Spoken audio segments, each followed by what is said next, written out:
what TPP is. It is an agreement between 12 countries with 40% of the world's global economic activity opening up their markets to each other. So the American market will be opened up to 11 other countries, and 11 other countries will open up their markets to America. No one knows whether that's going to be damaging for America or not, but certainly it's going to be easier to trade, that goods will be cheaper because a lot of tariffs are being would be knocked over. And also underlying that is this push, which really goes to the heart of the TPP, at least for President Obama, that the US writes the rules of trade.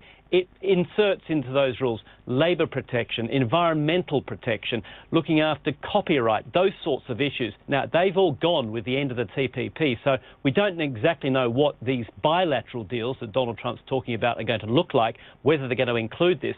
But certainly we can't say with any degree of certainty that jobs would be lost from TPP. Neither can we say that jobs will be hugely gained either. We just don't know. And it's way more than just trade, isn't it, Andrew? I mean, in many ways, this plays into China's geopolitical ambitions. It was also about US influence and US alignment, and now that's all up in question.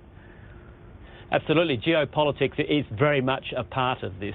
The reason for the TPP geopolitically, as far as the US was concerned, was that not only did they want to write the rules on trade, they wanted to be in a dominant position in a dominant trade body in Asia Pacific. They wanted to be the key player. Without that, they lose influence. And they've lost credibility too. Let's face it, a lot of Asian countries look to America to provide this TPP, to be a part of it. America has turned around and said, sorry, not interested anymore, which has left countries in this part of the world saying, what's next? The Australian Prime Minister, Malcolm Turnbull, said very pointedly today that TPP would have been good for Australia, created jobs, created economic growth.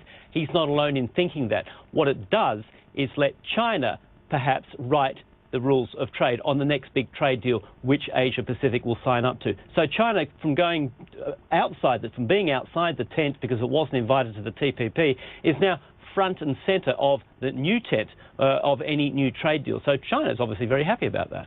Yeah, good point there. Thanks so much. Andrew Stevens in Hong Kong. Thank you. And this just in. Kellyanne Conway, the former campaign manager and now senior advisor to President-elect Donald Trump, told MSNBC's Morning Joe show that Trump does not intend to pursue an investigation into Hillary Clinton. During the campaign, of course, he riled up crowds by telling them he'd appoint a special prosecutor to investigate Clinton over her handling of a private email server when she was Secretary of State. She has been cleared by the FBI of any wrongdoing. And we've heard a lot from high-ranking officials on what they think of how Trump is doing on transitioning into the White House. And what, though, do the American people think? Well, a new CNN poll suggests the country is divided. No surprises there. 46% approve, 45% disapprove of Trump's performance thus far. 53% believe he'll do a good job as Commander-in-Chief. 44% disagree.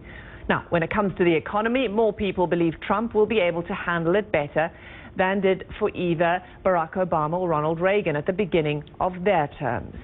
But while voters largely remain confident in how Trump can handle the economy, his sprawling business empire is creating a lot of concerns about conflicts of interest. As CNN's Drew Griffin explains, separating the president-elect from his global brand might not even be possible.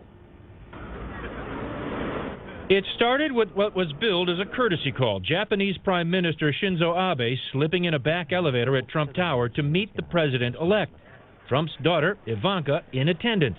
But neither reporters nor their cameras were at the meeting, which reportedly included a gift to Trump of a golf club like this one, a gold Hanma Beres driver worth nearly $4,000.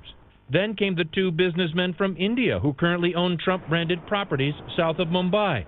According to the Trump Organization, it was just another social call, and I'm very confident he's not breaking any law.